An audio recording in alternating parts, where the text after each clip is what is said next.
नमस्कार, सी न्यूज भारत में आपका एक बार फिर से स्वागत है। बिहार झारखंड बुलेटिन में।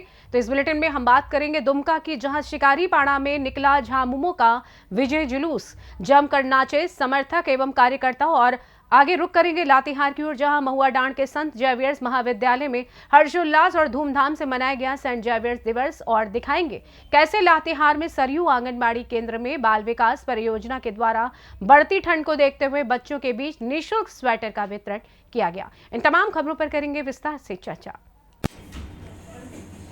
शिकारीपाड़ा विधानसभा क्षेत्र शुरू से ही झारखंड मुक्ति मोर्चा का अवैध किला रहा है, जहां से वर्तमान सांसद नलिन सोरेन लगातार 35 वर्षों तक विधायक रहे और इस विधानसभा चुनाव में पार्टी ने उनके बेटे आलोक सोरेन पर भरोसा जताया और आलोक सोरेन ने भी पार्टी को निराश न करते हुए बड़े अंतर से भाजपा प्रत्याशी को मात देते हुए शिकारीपाड़ा विधानसभा में झामुमो का परचम लहरा दिया।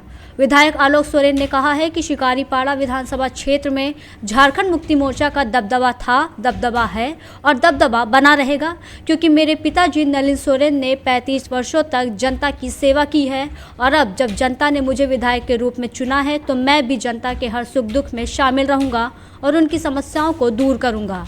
इस मौके पर निकले शिकारीपाड़ा में विजय जुलूस में झारखंड मुक्ति मोर्चा के कार्यकर्ताओं और समर्थकों ने विधायक आलोक सोरेन के साथ जुलूस निकाला और जुलूस में जमकर रंग अबीर उड़ाए और नाचे।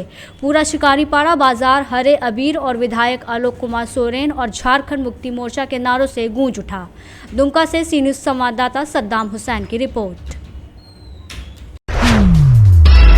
बांग्लादेश में सनातनियों पर हो रहे अत्याचार के विरोध में तीसरी प्रखंड में सनातनियों योद्धा द्वारा विशाल पद यात्रा के साथ साथ विशाल जनसभा का आयोजन किया गया, जिसमें हजारों हिंदू एकता के लोग मौजूद रहे। बता दें, ये पदयात्रा तीसरी गांधी मैदान से पूरा तीसरी क्षेत्र भ्रमण किया, जिसमें हिंदू एकता जिंदाबाद, बांग्लादेश सरकार मुर्दाबाद, बांग्लादेश सरकार हिंदू पर अत्याचार करना बंद करो सहित विभिन्न नारे लगाए गए, जिसमें सुरक्षा की दृष्टि से तीसरी पुलिस साथ चल रही थी।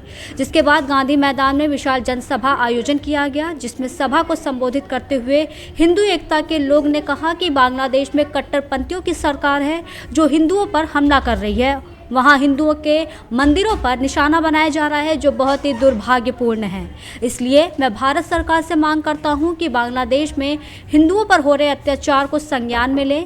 जिस तरह से वहां के हिंदू भाई को प्रताड़ित किया जा रहा है, मंदिरों को निशाना बनाया जा रहा है, जिसके कारण पूरी दुनिया में मोहम्मद यूनुस सरकार की निंदा हो रही है।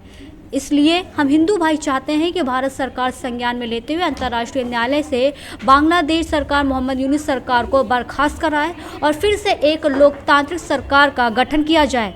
तभी बांग्लादेश में हिंदू भाई के लोग अमन चैन और शांति से लोग रहेंगे। इस मौके पर हिंदू एकता से मनोज यादव, संजीत राम, सुनील साव, रविंद्र पंडित, किशोरी साव, संतोष सिंह, प्रेम अग्रवाल सहित सैकड़ों लोग मौजूद रहे। बांग्लादेश में कट्टरपंथियों की सरकार है, जो सरकार खुलेआम वहाँ के हिंदू भाइयों पर हमला कर रही है, मंदिरों को निशाना बना रही है, जो बहुत ही दुर्भाग्यपूर्ण और बांग्लादेश लोकतंत्र के लिए ये कुठाराघात है। मैं भारत सरकार से यह मांग करता हूँ कि भारत सरकार बांग्लादेश के मामले को संज्ञान में ले और वहाँ पर जिस तरह से हिंदू भाइयों को प्रताड़ित किया जा रहा है, मंदिरों को निशाना बनाया जा रहा है, जिसके कारण आज पूरी दुनिया में मोहम्मद यूनुस सरकार की माने भर्त्सना हो रही है, उसकी निंदा हो रही है। और मैं चाहता हूं कि भारत सरकार इस मामले को संज्ञान में लेकर अंतर्राष्ट्रीय न्यायालय से बांग्लादेश की मोहम्मद यूनुस सरकार को बर्खास्त करावे और वहां पर एक लोकतांत्रिक सरकार का गठन करे, तभी बांग्लादेश में अमन चैन और शांति कायम होगी। गैर लोकतांत्रिक सरकार के वहाँ के सनातनियों पर हो रहे अत्याचार के विरुद्ध में आज तीसरी में एक धरना और पद यात्रा का आयोजन किया गया।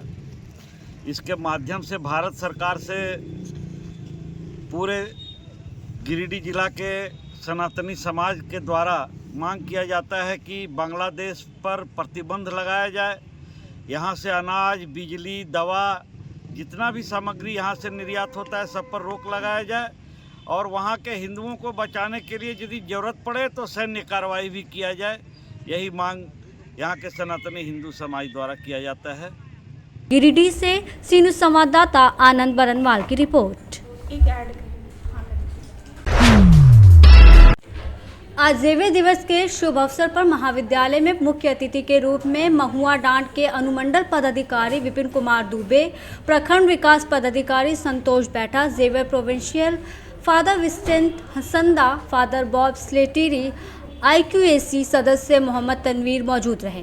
सभागार में इस कार्यक्रम की शुरुआत प्राचार्य फादर MK जोश और अन्य अतिथियों के दीप प्रज्वलन के साथ प्रारंभ किया गया। प्राचार्य ने अपने संबोधन के माध्यम से मुख्य अतिथियों का अभिनंदन करते हुए मुख्य अतिथियों को शॉल और पुष्पगुच्छ देकर सम्मानित किया। जेवियर दिवस के कार्यक्रम के कॉलेज और एंथम और स्वागत गीत के साथ आगे बढ़ाया गया। विद्यार्थियों ने प्रार्थना नृत्य के माध्यम से परमात्मा ईश्वर यीशु से कॉलेज के अग्रिम उपलब्धि की कामना की, जिसके बाद इस दिन को और यादगार बनाने के लिए सभागार में सांस्कृतिक कार्यक्रम का भी आयोजन किया गया, जिसमें महाविद्यालय के विद्यार्थियों ने प्रार्थना नृत्य, एकल, बॉलीवुड, वेस्टर्न, नागपुरी और सादरी साउथ इंडियन नृत्य इत्यादि रंगारंग कार्यक्रम को प्रस्तुत किया। फादर प्राचार्य डॉक्टर फादर MK जोश ने कहा कि आज हमारा महाविद्यालय A+ ग्रेड की श्रेणी में पहुंचा है और ये आज झारखंड के एकमात्र महाविद्यालय है। ये हम सभी के त्याग, कठिन परिश्रम और समर्पण का परिणाम है। आगे उन्होंने A+ ग्रेड के क्या फ़ायदे हैं इसकी व्याख्या की। वहीं फादर प्रोविंशियल विसेंटा हसंदा ने विद्यार्थियों को APJ अब्दुल कलाम के द्वारा किए गए सफलता के 10 चरणों का विश्लेषण किया। उन्होंने कहा कि किसी भी संस्थान का मुख्य उद्देश्य रचनात्मक शिक्षा को बढ़ावा देना है और रचनात्मक और गुणवत्तापूर्ण शिक्षा जेवियर्स का आधार स्तंभ है। प्राचार्य डॉक्टर फादर समीर टोप्पो ने संत फ्रांसिस जेवियर के जीवन और उपलब्धियों पर प्रकाश डाला। वहीं अनुमंडल पदाधिकारी महोदय विपिन कुमार दुबे ने कहा कि मैं कॉलेज के प्रशासनिक व्यवस्था को प्रशंसा करूंगा कि उन्होंने इस महुआ डांड में ज्ञान का दीप प्रकाशित किया और जिन्होंने कॉलेज को इस मुकाम तक पहुंचाया। अपने संबोधन में कहा कि आज हमें ऐसी शिक्षा प्राप्त करने की ज़रूरत है जहां हमें नौकरी मांगने वाला नहीं बल्कि दूसरों को नौकरी देने वाला बन सके। अर्थात उन्होंने कहा कि हमें मात्रात्मक शिक्षा के स्थान पर गुणात्मक और वैज्ञानिक शिक्षा पद्धति पर ध्यान देने की ज़रूरत है। कार्यक्रम के अंत में असिस्टेंट प्रोफेसर फादर लियो ने इस कार्यक्रम को सफल बनाने के लिए सभी का धन्यवाद ज्ञापन किया। इस तरह से इस कार्यक्रम में पूरे हर्षोल्लास के साथ समापन किया गया। लातेहार से सी न्यूज़ संवाददाता बबलू खान की रिपोर्ट। लातेहार जिले के सरयू प्रखंड क्षेत्र के आंगनबाड़ी केंद्र में बाल विकास परियोजना के द्वारा बढ़ती ठंड को देखते हुए बच्चों के बीच निःशुल्क स्वेटर का वितरण किया जा रहा है। वहीं घासी टोला आंगनबाड़ी केंद्र 1 के सेविका संगीता देवी ने बताया कि इन दिनों ठंड का प्रकोप काफ़ी तेज़ी से बढ़ रहा है, जिसे देखते हुए बाल विकास परियोजना के द्वारा हर एक आंगनबाड़ी केंद्र में 3 वर्ष से लेकर 5 वर्ष तक के बच्चों के बीच निःशुल्क स्वेटर का वितरण किया जा रहा है। वहीं घासी टोला आंगनबाड़ी केंद्र 1 में मंगलवार को दर्जनों बच्चों के बीच निःशुल्क स्वेटर का वितरण किया गया, जहां बच्चों में खुशियों का हर्ष देखा गया। मौके पर स्थानीय ग्रामीण महिला तैरून बीबी, रुखसाना खातून, रौनक खातून समेत आदि लोग मौजूद थे। लातेहार से सी न्यूज़ संवाददाता बबलू खान की रिपोर्ट। फिलहाल इस खास बुलेटिन में बस इतना ही। देश दुनिया की तमाम बड़ी खबरों को जानने के लिए जुड़े रहिए सी न्यूज़ भारत के साथ। हर खबर आपके साथ, आपके हाथ।